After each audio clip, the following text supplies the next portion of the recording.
जी अब नेक्स्ट देखिए, permanent income hypothesis को ही हम ग्राफिकली रिप्रेजेंट कर रहे हैं, ठीक है। पेज नंबर 38 पे एम फ्राइजमैन परमानेंट इनकम हाइपोथेसिस में be presented in the following graph where it is assumed that a household's lifetime can be divided into two separate periods, ठीक है। अब वो कहते हैं एम फ्राइडमैन के जो परमानेंट इनकम हाइपोथेसिस था उसको हम ग्राफिकली प्रेजेंट करें, और उसने ये बात अज्यूम की है कि घर में रहने वाला एक जो बंदा है, जो उसकी ज़िंदगी होती है, उसको दो पीरियड्स में डिवाइड किया जाता है। अब फर्स्ट पीरियड देखें क्या है, the first period in which the consumer is working and दस रिसीविंग इनकम के पहला वो वक्त है जब एक बंदा काम कर रहा है और साथ में पैसे रिसीव कर रहा है, इनकम जो है कमा रहा है। और सेकंड देखें, सेकंड पीरियड वो पीरियड है जब कंज्यूमर जो है काम नहीं कर रहा है, जैसे उसकी रिटायरमेंट का टाइम है, और during which spends his pass saving and earnings from the interest constant. और अब वो क्या कर रहा है कि उस टाइम पे जब वो रिटायरमेंट का टाइम होता है, जो पिछले वक्तों में उसने पैसा सेव करके रखा होता है, वो उस पैसे को बचे हुए पैसे को यूज़ करता है, या जो है उस पैसे को बैंक में जैसे कहते हैं हम जमा कराया जाता है, जमा करा के तो है जी उस इंटरेस्ट रेट रिसीव करके तो अपनी अर्निंग्स जो है वो हासिल करता है। अब देखिए नेक्स्ट वो क्या कह रहा है डायग्राम में, the budget constant is shown where the period 2 represents periods when he is earning and period WI, ठीक है, when he is retired। ये डायग्राम में देखें, बजट कांस्टेंट लाइन आपने बनाई है, ठीक है। अब इसमें जो है दो पीरियड्स को शो कर रहा है। पहला पीरियड है एक उसका W1 और एक उसका W0 है। जो W1 पीरियड है वो क्या कह रहा है, वो उसका W1 जो है वो रिटायरमेंट का टाइम है, और दूसरा जो है आपका वो उस टाइम पे काम कर रहा है जब W0 है। अच्छा अब डायग्राम से नीचे चेक करें, the maximum that can be consumed in the first period may be given by the present value of the income earned when the consumer was working therefore। कहते हैं कि ज़्यादा से ज़्यादा जो पैसा वो कंज्यूम करेगा फर्स्ट पीरियड में, उसको आप कैसे मालूम कर सकते हैं, जो उस टाइम पे प्रेजेंट वैल्यू होगी ना, वो जो उसने इनकम हासिल किया उसकी जब कंज्यूमर काम कर रहा था उस टाइम पे मैक्सिमम इतना पैसा कंज्यूम कर गएंगे, ठीक है।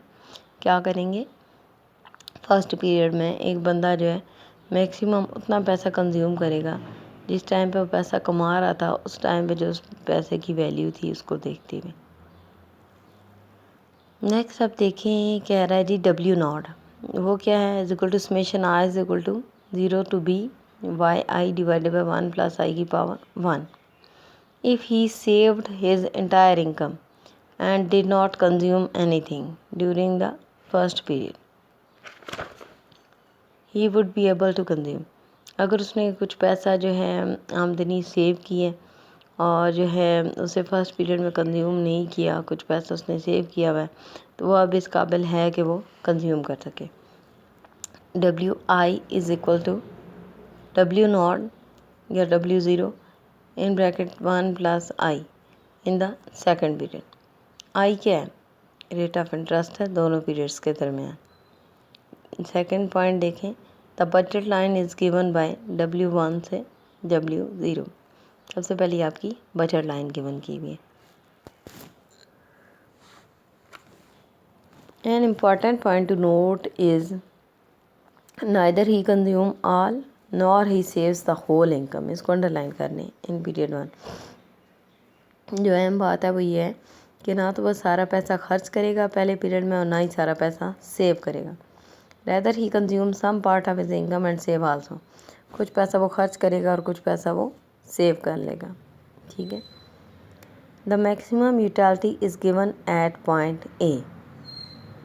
अब देखें ये जो मिड में पॉइंट ए लिया हुआ है, यहाँ पे इसको मैक्सिमम यूटिलिटी मिल रही है। Eight which the consumer spend C0 in the first period. यहाँ पे वो क्या कर रहा है, उसी से नीचे लेके हैं C0 वो जो है वो कंज्यूम कर रहा है फर्स्ट पीरियड में, और साथ में देख लें सेविंग भी है उसकी, ठीक है।